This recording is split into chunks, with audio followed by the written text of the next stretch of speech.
हमेशा कहते हैं ना कि एहतियात इलाज से बेहतर है। अक्सर कहते हैं जी तबीयत बुरी होती है दवा खाने से। प्रेगनेंसी में ना फिट स्टेट में एंटर होना चाहिए। खुराक के जरिए भी तो अपनी न्यूट्रिएंट वैल्यू को जो है पूरा कर सकते हैं। हेल्दी बैलेंस फूड नहीं खाई जाती ना। सब्सक्राइब करें और बेल दबाएं ताकि कोई खबर रह न जाए। डॉक्टर साहब ये बताएं कि 99% खवातीन पाकिस्तान में विटामिन डी का शिकार है। उनकी कमी होती है और स्पेशली कहते हैं कि आप डिलीवरी के बाद आपको ज़्यादा कमी होती है इस चीज़ की। तो पता कैसे चले? ये तो आप बार बार टेस्ट कराएं क्योंकि महंगाई इतनी ज़्यादा है, हर कोई टेस्ट अफोर्ड नहीं कर सकता बार बार डॉक्टर के पास जाना। क्या सिम्टम्स होते हैं इसके? देखो सिम्टम्स बहुत लेट अपेयर होते हैं। हमेशा कहते हैं ना कि एहतियात इलाज से बेहतर है। तो अगर आपको एक चीज़ पहले से पता है कि विद टाइम ये सब कुछ होना है और आप पहले से अपने जिस्म को उसके लिए तैयार करें कि वो होने ही ना दें, है ना। होने के बाद इलाज करना ज़्यादा मुश्किल है, होने ही ना दें। तो बेसिकली हमारे यहाँ ना जो ख़वातीन की जो हम हेल्थ की बात करते हैं वो बेसिकली बच्चियों की हेल्थ से शुरू होनी चाहिए। देखो हमारे यहाँ ट्रेंड क्या है ना, ख़वातीन जो हैं, बच्चियाँ जो हैं वो लास्ट घर में खाना आखिर में खा रही होती हैं।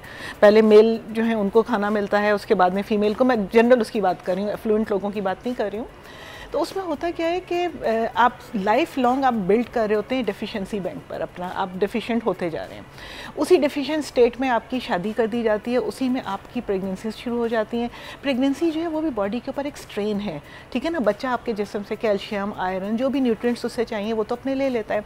तो एवरी टाइम एक औरत प्रेग्नेंट होती है तो उसके जिस्म से बहुत सारे न्यूट्रिएंट्स जो बच्चे में पास ऑन हो रहे हैं। बच्चे की डिलीवरी के बाद उसने बच्चे को फीड कराना है, अगेन फीडिंग में कैल्शियम फर्दर जा रहा है। यूजुअली हमारे यहाँ बहुत ज़्यादा वक्फे का रिवाज नहीं है, साल भर के अंदर ही दूसरे बच्चे का सोच रहे होते हैं। तो उसमें क्या होता है कि आपकी बॉडी को रिकवर करने का मौका ही नहीं मिलता। जो तो कम से कम 2 साल का वक्फा देना लाजमी है ताकि फीमेल बॉडी दोबारा से रिकवर काबिल हो जाए कि वो एक अच्छा हेल्दी बच्चा पैदा कर सके। सही, ठीक है ना। तो इस तरह से होते होते क्या होता है कि वो डिफिशिएंसी इतना बढ़ जाती है कि आपकी बोन्स में जो जमा हुई कैल्शियम है वो निकल के फिर आपकी बॉडी के दूसरे कामों के लिए सप्लाई होना शुरू हो जाती है।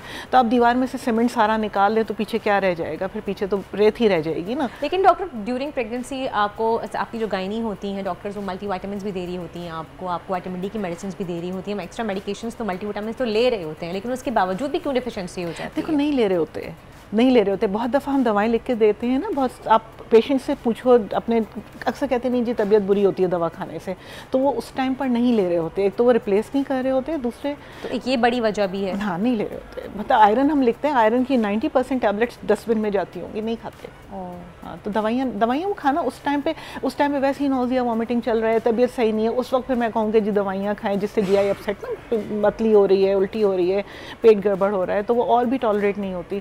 तो उस टाइम के लिए चीज़ें छोड़ देने का बेहतर से बेहतर ये कि आप पहले से अपनी बॉडी को फिट रखें।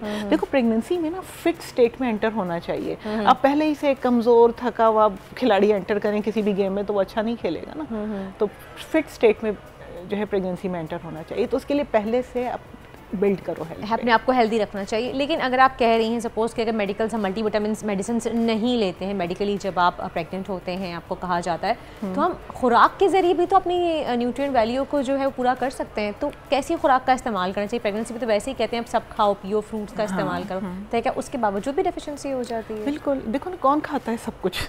मैंने तो बहुत अच्छी फैमिलीज़ के बड़े, जैसे जिनको कोई फाइनेंशियल इशू नहीं है, उन लोगों को भी मैंने डेफिशिएंट देखा है। हमारे यहाँ हेल्दी बैलेंस फूड नहीं खाई जाती ना, फास्ट फूड खा लिया, बर्गर्स खा लिए, तो न्यूट्रिशनल वैल्यू नहीं होती, ठीक है। और उसमें जैसे वेजिटेबल्स हैं, तो वेजिटेबल्स तो बहुत कम लोगों को मैच, ग्रीन लीफी वेजिटेबल्स है ना, ग्रीन वेजीज, उनके अंदर कैल्शियम भी होता है, फॉलिक एसिड भी होता है, आयरन भी होता है स्पिनच में। बहुत अच्छी कवरेज की है ये मार्च की, तो ज़बरदस्त कवरेज थी, बॉल की प्रॉब्लम सबसे बेस्ट थी। सबसे ज्यादा रील्स और सबसे ज्यादा रेटिंग के साथ बोल रहा नंबर 1। सब्सक्राइब करें और बेल दबाएं ताकि कोई खबर रह न जाए।